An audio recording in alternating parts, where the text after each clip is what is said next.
सबों को जय यीशु की। कैसे हैं आप सब? मैं आशा करता हूं कि आप सभी खुश होंगे, ठीक होंगे।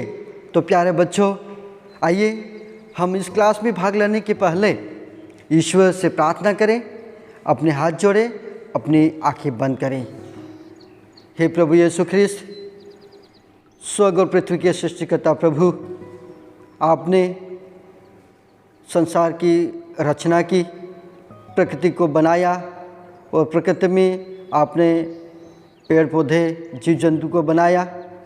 आपने मनुष्य की रचना की। प्रभु, मैं विशेष रूप से आज के इस दिन, इस रविवारी दिवस पर आपका धन्यवाद करता हूँ और विशेष रूप से प्रार्थना करता हूँ प्रभु, इन छोटे बच्चों के साथ, नन्हे मुन्ने बच्चों के साथ हम यहाँ पर आए हैं आपके बारे में जानने के लिए, आपकी शिक्षा को पाने के लिए। प्रभु, आप इन बच्चों को और मुझे भी अपनी कृपाओं से, अपने आशीर्वाद से, अपनी बुद्धि और ज्ञान से भर दीजिए प्रभु। जो भी ये बच्चे यहाँ पर सीखेंगे वे अपने जीवन में इसे लागू करें, सीखें और हमेशा प्रकृति की रक्षा करें। ये हम प्रार्थना करते हैं हमारे प्रभु क्रिस्त के द्वारा, आमीन। तो प्यारे बच्चों, हम देखते हैं कि गए रविवार को हमने प्रकृति के बारे में पढ़ा था, सुना था और उत्पत्ति ग्रंथ को भी हमने पढ़ा था। अध्याय 1 पर संख्या 9 से 12, उसमें हमने पढ़ा था कि किस प्रकार से ईश्वर ने सृष्टि, दुनिया की या प्रकृति की या संसार की रचना की। और हमने उसमें विशेष करके हमने पढ़ा था कि ईश्वर ने प्रकृति, पेड़ पौधे, जंगली जानवर और इस प्रकार से बहुत सारी चीज़ों की रचना की थी।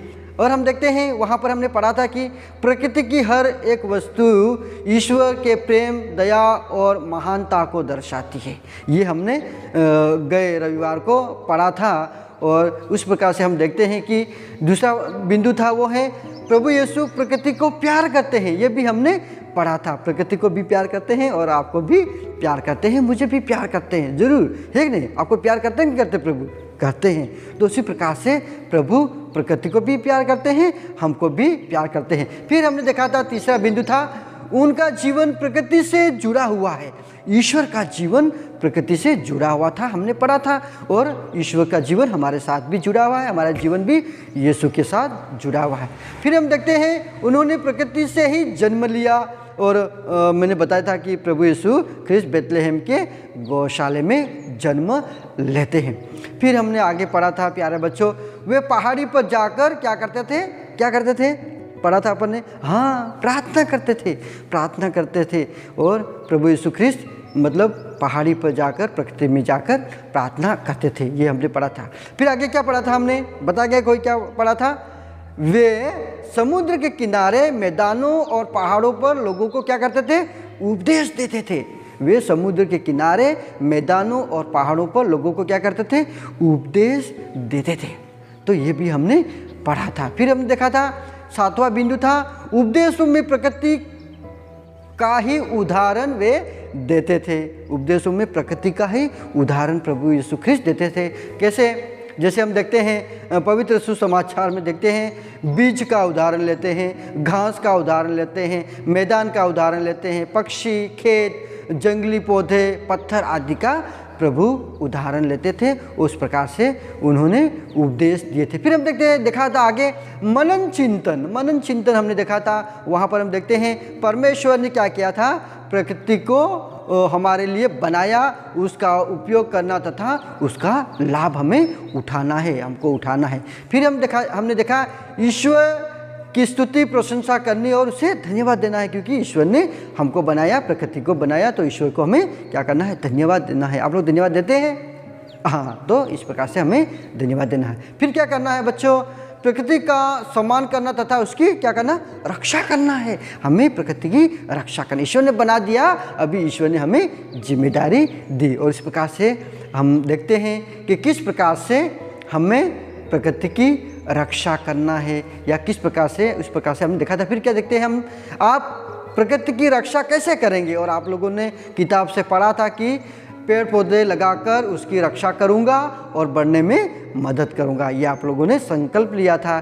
फिर आप लोगों ने बोला था मैं पेड़ों को बिना ज़रूरत से नहीं काटूँगा और फूल पत्तियों को नहीं तोड़ूँगा। तो ये आप लोगों को ध्यान देना है बच्चों, है कि? फिर क्या आगे क्या है? तीसरा बिंदु, मैं पालतू पशु पक्षियों के प्रति दयालु बनूंगा। हमको दयालु बनना है। फिर हमने पढ़ा था मैं पशु पक्षियों, जीव जंतुओं और कीड़े मकोड़ों को नष्ट नहीं करूंगा। फिर हमने देखा था मैं अपने विद्यालय और आसपास पड़ोस को सुंदर बनाए रखूंगा। फिर छठवां था मैं सड़क पर कूड़ा कचरा नहीं फेंकूंगा तथा गंदे पानी को घर के आसपास जमा नहीं होने दूंगा। फिर हमने पढ़ा था मैं सार्वजनिक स्थानों पर नहीं थूकूंगा।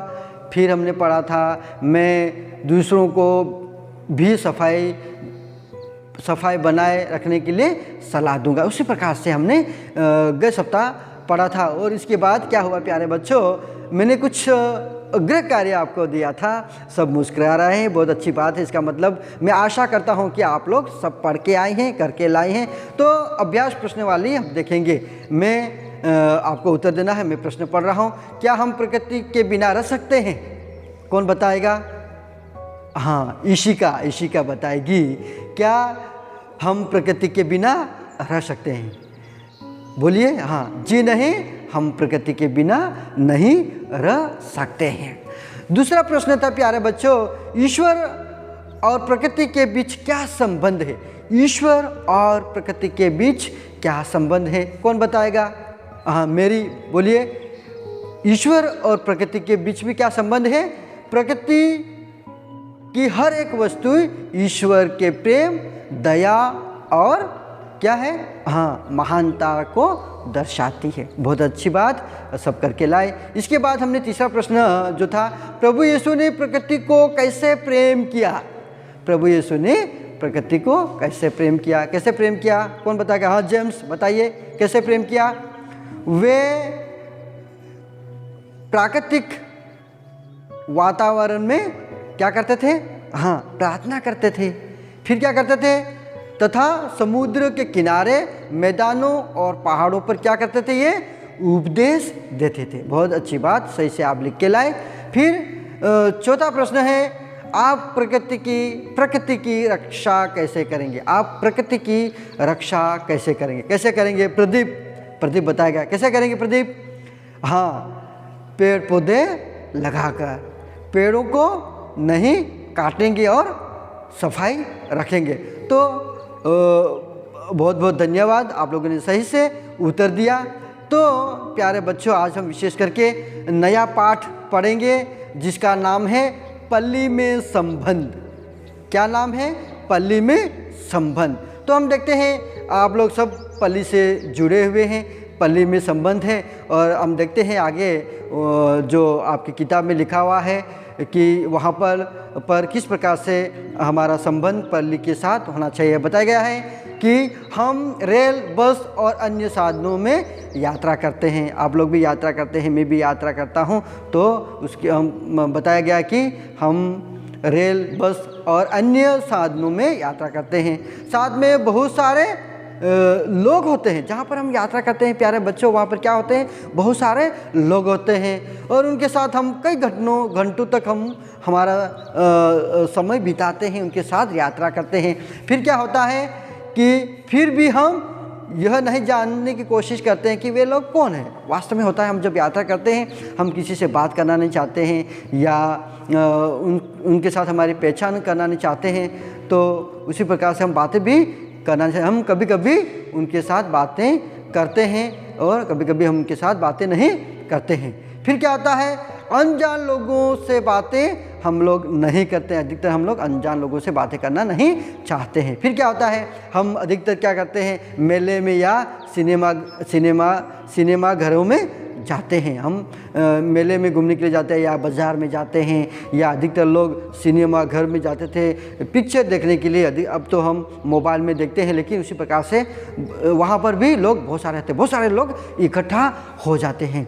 फिर भी हम उनसे मिलते जुलते नहीं हैं। बाज़ारों में भी बहुत सारे लोग आते हैं, बहुत सारे लोग वहाँ पर हमें मिलते हैं, लेकिन व्यवहारिक संबंध हम नहीं जोड़ना चाहते हैं। लोग बड़ी संख्या में आते हैं लेकिन हम उनसे मिलना नहीं चाहते हैं। बड़ी संख्या में लोग आते हैं तो वो क्या कहलाती है? बड़ी भीड़ कहलाती है। आजकल क्या हमको भीड़ से दूर रहने के लिए कहा गया है।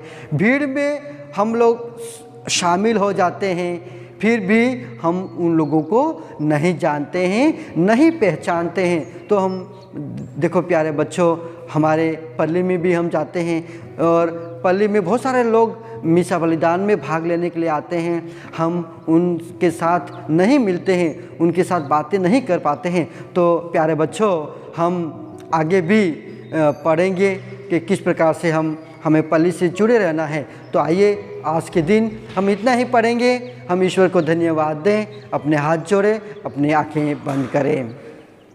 हे प्रभु यीशु ख्रिस्त सर्वशक्तिमान ईश्वर, हम आपका धन्यवाद करते हैं, आपकी स्तुति आपकी महिमा गाते हैं।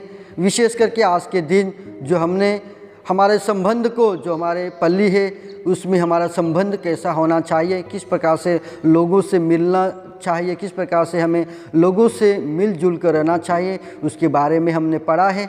मैं आपको धन्यवाद देता हूँ इन बच्चों के साथ मिलकर। विशेष करके इन बच्चों के लिए मैं आपको धन्यवाद देता हूँ जो आपके वचनों को सुनते हैं और अपने जीवन में लागू करते हैं। हे प्रभु, आप हमें संभालना, हमारे साथ रहना, हमारी रक्षा करना, ये हम प्रार्थना करते हैं हमारे प्रभु क्रिस्त के द्वारा।